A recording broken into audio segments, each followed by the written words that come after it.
Hello दोस्तों, आपका स्वागत है आपकी अपनी शिक्षा की चौपाल में। शिक्षा की चौपाल में हमने पिछले वीडियो में प्रकाश के अपवर्तन अध्याय की शुरुआत की थी। तो उसी क्रम में हमने निरपेक्ष अपवर्तनांक के बारे में पढ़ा था। किसके बारे में पढ़ा था? हम पढ़ रहे थे अपवर्तनांक के बारे में, निरपेक्ष अपवर्तनांक और सापेक्ष अपवर्तनांक। तो निरपेक्ष अपवर्तनांक हमने क्या पढ़ा था?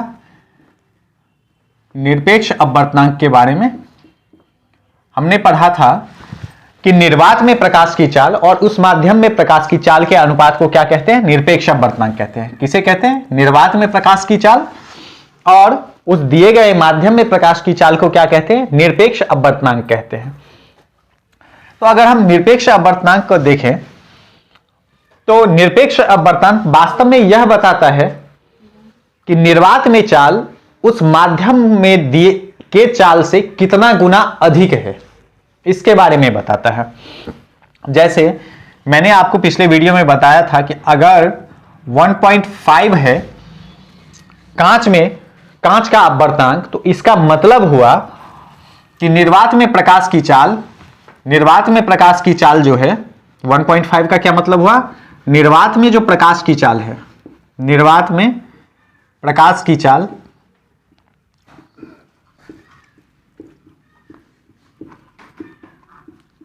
1.5 गुना है कांच में प्रकाश के चाल की।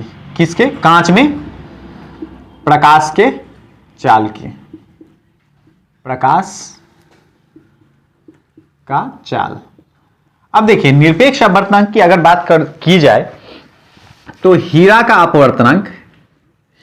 अपवर्तनांक सबसे अधिक होता है। किसका? हीरा का अपवर्तनांक सबसे अधिक होता है।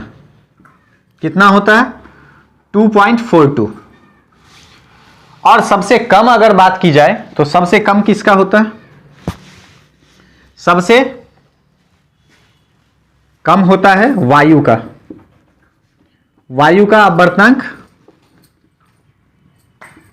होता है 1.03। वायु का अपवर्तनांक होता है 1.03। अब देखिए, अपवर्तनांक का कम या अधिक होना किस पर निर्भर करता है? तो माध्यम के प्रकाशीय घनत्व पर। अपवर्तनांक का कम या अधिक होना किस पर निर्भर करता है? माध्यम के प्रकाशीय घनत्व पर। अच्छा, जिस माध्यम का प्रकाशीय घनत्व जितना अधिक होगा उसमें क्या होगा? उसका अपवर्तनांक जो है उतना अधिक होगा। जैसे प्रकाशीय घनत्व आप देख लीजिए, अगर हम ले लें हीरा का क्या होता है? प्रकाशीय घनत्व जो है बहुत अधिक होता है। तो बहुत अधिक होगा तो उसका चाल क्या होगा? चाल उस माध्यम में बहुत कम होगी, और चाल कम होगी तो क्या होगा? अपवर्तनांक जो है वो अधिक होगा। तो प्रकाशीय घनत्व अगर अधिक होगा, आप ऐसे समझे, अगर प्रकाशीय घनत्व अधिक होगा तो चाल कम, और चाल कम होगा तो अपवर्तनांक ज्यादा। तो इस प्रकार माध्यम के प्रकाशीय घनत्व के अधिक होने से चाल कम होगा और अपवर्तनांक ज्यादा होगा। अब आप जो है ये ना समझ लें कि माध्यम के प्रकाशीय घनत्व अधिक होने का मतलब है कि उस पदार्थ का घनत्व अधिक है। जैसे एक उदाहरण लेते हैं, अगर हम तुलना करें जल की और तारपीन के तेल की, तो तारपीन के जल का कितना होता है? जल का जो है अपवर्तनांक लगभग 1.33 होता है, और तारपीन के तेल का 1.47 होता है। तो तारपीन के तेल का 1.47 अपवर्तनांक होता है, यानी इसका प्रकाशीय घनत्व क्या है? ज्यादा है। किससे? जल से प्रकाशीय घनत्व ज्यादा है, तब ना इसमें प्रकाश की चाल क्या है? कम है। तो इसका क्या हुआ? जल से तारपीन के तेल का क्या हुआ? प्रकाशीय घनत्व ज्यादा हुआ। इसका प्रकाशीय घनत्व अधिक, और इसका प्रकाशीय घनत्व जल का क्या हुआ? कम हुआ। जल का प्रकाशीय घनत्व तो कम हुआ। लेकिन वास्तव में अगर देखें तो तारपीन के तेल का घनत्व क्या होता है, वो कम होता है। किसके तुलना में? जल के तुलना में। तो इसलिए घनत्व से और जो है जल की तुलना नहीं, मतलब प्रकाशीय घनत्व तो दोनों जो है अलग अलग चीज है और उसकी जो है तुलना नहीं की जा सकती है। मतलब उस आधार पर यह तुलना नहीं की जा सकती है कि किसका अपवर्तनांक ज्यादा और किसका अपवर्तनांक क्या होगा, कम होगा। तो इस प्रकार हमने देखा सबसे अधिक अपवर्तनांक किसका, हीरा का होता है। वायु में सबसे कम 1.03 होता है। अब हम आते हैं आपेक्षिक अपवर्तनांक पे। हमने निरपेक्ष अपवर्तनांक के बारे में पढ़ा, अब हम देखते हैं आपेक्षिक अपवर्तनांक के बारे में। किसके बारे में? आपेक्षिक अपवर्तनांक के बारे में। आपेक्षिक अपवर्तनांक क्या होता है?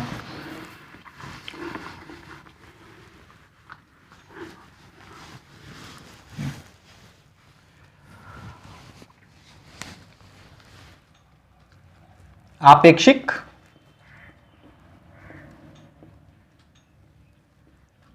अपवर्तनांक, देखिए इसमें क्या होता है कि जब हम दो माध्यमों के निरपेक्ष अपवर्तनांक की तुलना करते हैं, क्या करते हैं? दो माध्यम के निरपेक्ष अपवर्तनांक की तुलना करते हैं तो उसे आपेक्षिक अपवर्तनांक कहा जाता है। ठीक है, हम दो माध्यम के निरपेक्ष अपवर्तनांक की तुलना करते हैं तो आपेक्षिक अपवर्तनांक, मान ले कि हमें जो है एक माध्यम है एक और एक माध्यम दो, दो माध्यम माने एक और दो, एक और दो, और हमें दो का अपवर्तनांक निकालना है माध्यम एक की अपेक्षा। हमें किसका निकालना है?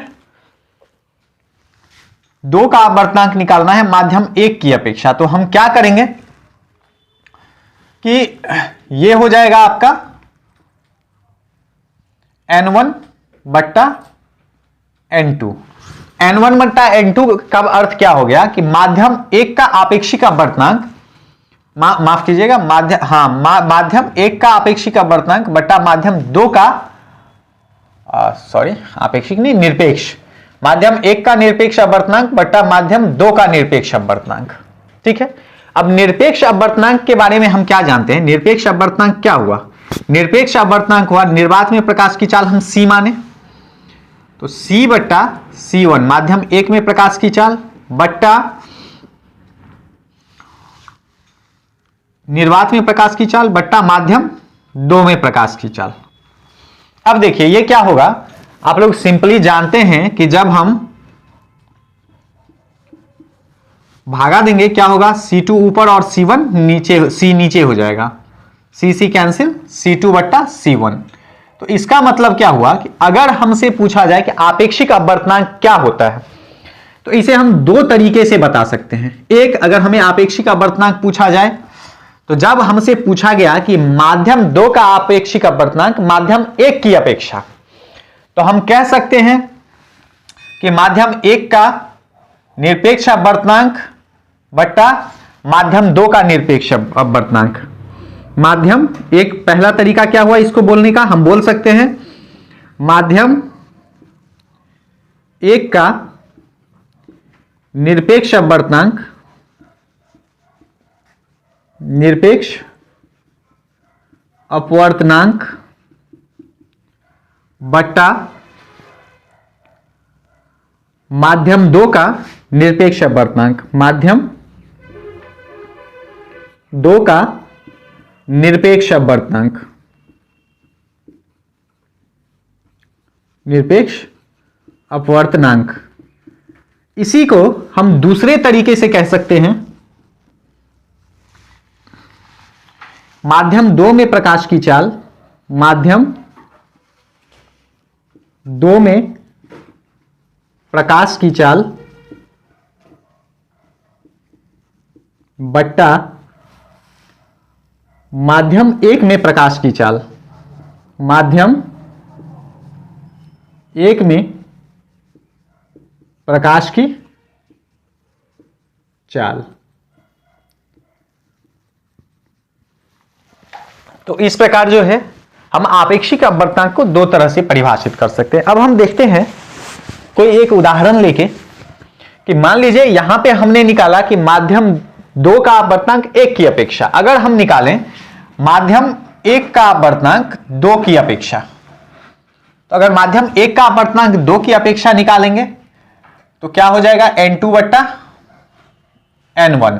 ठीक है, n2 बट्टा n1 हो गया। अब हम जानते हैं कि ये n2 क्या है, माध्यम 2 का निरपेक्ष अपवर्तनांक और ये माध्यम 1 का निरपेक्ष अपवर्तनांक। अब इसको हम क्या लिख सकते हैं, इसको हम लिख सकते हैं निर्वात में प्रकाश की चाल बट्टा माध्यम 2 में प्रकाश की चाल बट्टा निर्वात में प्रकाश की चाल बट्टा माध्यम 1 में प्रकाश की चाल। तो ये क्या हो जाएगा, C बट्टा C2 into C1 on C cut गया, निर्वात में प्रकाश की चाल कट गया, C1 बट्टा C2।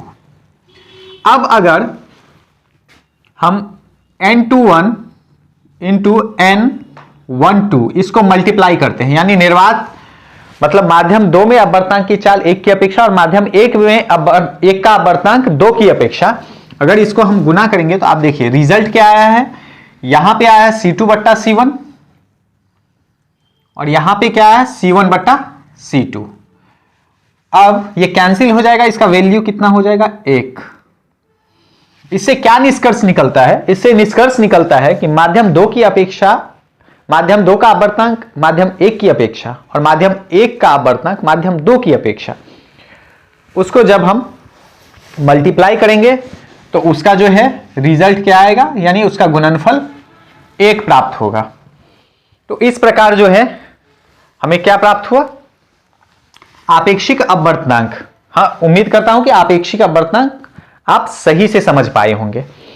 अब इसी को हम अगर 3 माध्यम पे ले लें, मान लीजिए कि हमारा माध्यम है हवा यानी एयर, वाटर और ग्लास, ये 3 माध्यम है। अगर हम पहला ले लें